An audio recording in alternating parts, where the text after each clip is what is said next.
Hola, ¿qué tal? Muy buenas noches. Mi nombre es Víctor Hugo Trujillo Vargas, alumno de la Universidad Virtual del Estado de Guanajuato. Mi número de matrícula es la 2100-2905, estudiante de la licenciatura en Derecho, del módulo Derechos Humanos en el ámbito internacional. El número del reto es el número 5. ¿Cuál es la responsabilidad del Estado mexicano? Con la ayuda de mi asesora licenciada Diana Patricia Josefina Orcasitas Hernández, hoy 21 de marzo del 2023. Me es grato, esos son dos casos que estaremos abordando en esta vez. ¿Cuál es la responsabilidad del Estado mexicano? ¿Cuál es la responsabilidad del Estado mexicano? Si se le atribuye o no se le atribuye responsabilidades. Estaremos abordando dos casos. El primero sería: Ana se encontraba pacíficamente repartiendo panfletos a las personas que se manifestaban en la plaza de Armada de su ciudad. El contenido de los panfletos versaban sobre citas bíblicas. Al enterarse de lo que hacía Ana, un policía decidió arrebatarle los panfletos y detenerla, argumentando que no era lugar para repartir esos tipos de información, pues al alterar el orden, Ana permaneció encerrada e incomunicada entre una patrulla durante 3 horas, hasta que la manifestación concluyó.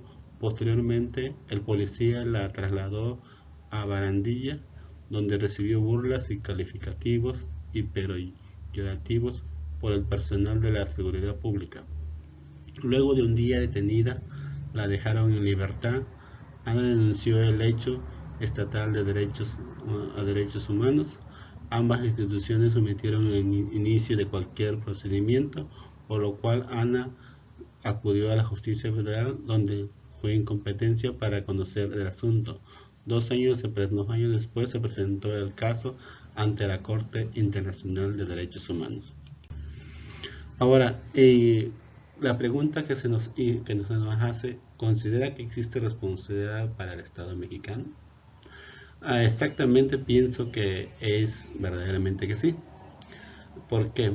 Porque la Corte Internacional de Derechos Humanos está facultada para dictar medidas provisionales en caso de extrema gravedad o urgencia y cuando se haga necesario evitar daños irreparables. Otra sería la facultad contenciosa. La contenido de derechos internacional consiste en determinar si un Estado ha incurrido en responsabilidad internacional por la violación de alguno de los derechos reconocidos en la Convención Americana o en cualquier otro tratado aplicable al sistema interamericano. O sea que puede ser cuando algo ha ocurrido, incurrida responsabilidad, le incurre al Estado donde se ocasionó de acuerdo a la Convención Americana de Derechos Humanos, siendo que se vulneraron sus derechos. Es por eso que se vulneraron los derechos, ya que en la Convención Americana sobre Derechos Humanos, en su artículo número 5, nos dice que toda persona tiene derecho a que se repartan su integridad física, psíquica y moral. La parte número 2 dice que nadie debe ser sometido a tortura, ni a penas o a tratos crueles, inhumanos o desagradables. Toda persona privada de la libertad será tratada con respeto, debido a la dignidad inherente al ser humano.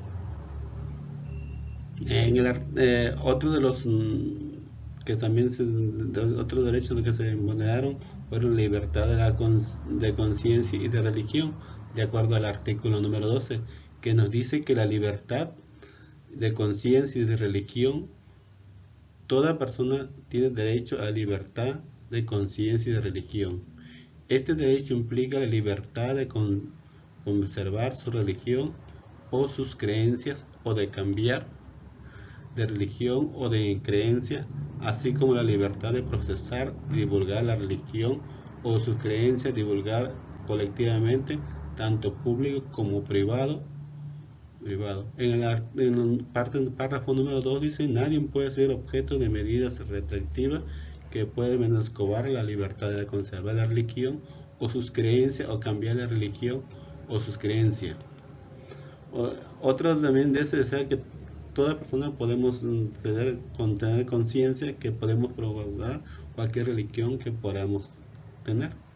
El número 3 del artículo 13 de la misma convención dice que la libertad de pensamiento y de expresión, que dice que la libertad de pensamiento y de expresión, que dice el artículo 13, dice que toda persona tiene derecho a la libertad y a pensamiento y de expresión.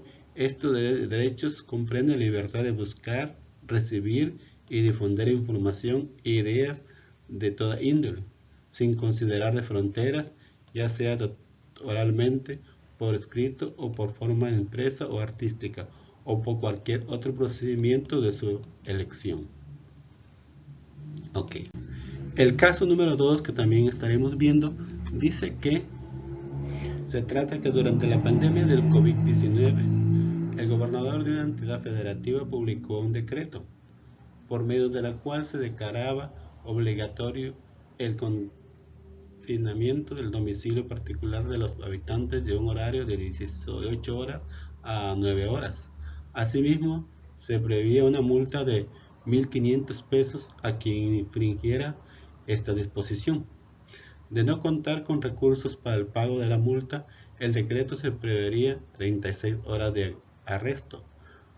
Andrés, un hombre de 34 años de edad, en situaciones de calle, caminaba por la avenida principal de la ciudad a las 20 horas. Cuando un militar lo vio, lo detuvo y lo presentó a la Secretaría de Seguridad Pública, donde le fue exigido el pago de la multa.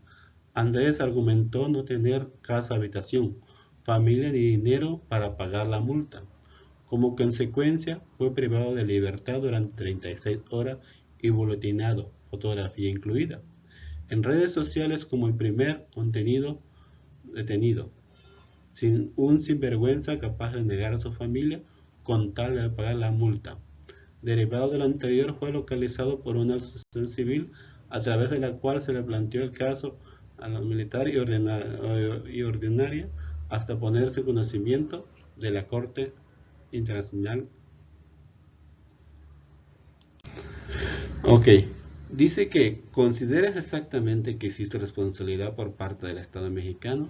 En este caso también existe. ¿Por qué razón?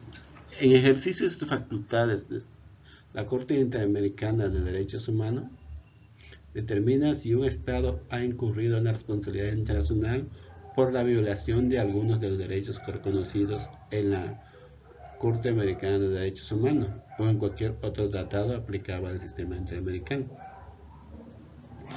Una de las cosas, hay que recordar que gracias a la Comisión y a la Corte Internacional de Derechos Humanos, las normas del sistema interamericano son vigentes y efectivas. Ok, en este caso sí es responsable el Estado mexicano, ya que se vulneraron sus derechos en la Convención Americana sobre Derechos Humanos en sus artículos, artículo 7. Dice que es la protección de derechos de la libertad de la persona. Dice este artículo que toda persona tiene derecho a la libertad y la seguridad personal. Parte 2 dice que nadie puede ser privado de su libertad salvo por causas o en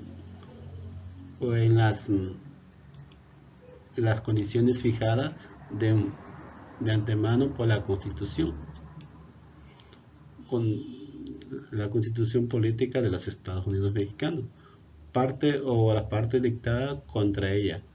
Parte 3 dice que nadie puede ser sometido a detención o encarcelamiento arbitrario. Otros también de los que se vulneraron, otro de los derechos fue la protección de la honra y la dignidad. Protección a la honra y la dignidad, que en su artículo 11 de la misma Convención de Derechos Humanos, Americana de Derechos Humanos, nos dicta, dice que toda persona tiene derecho a respetar de su honra y el reconocimiento de su dignidad.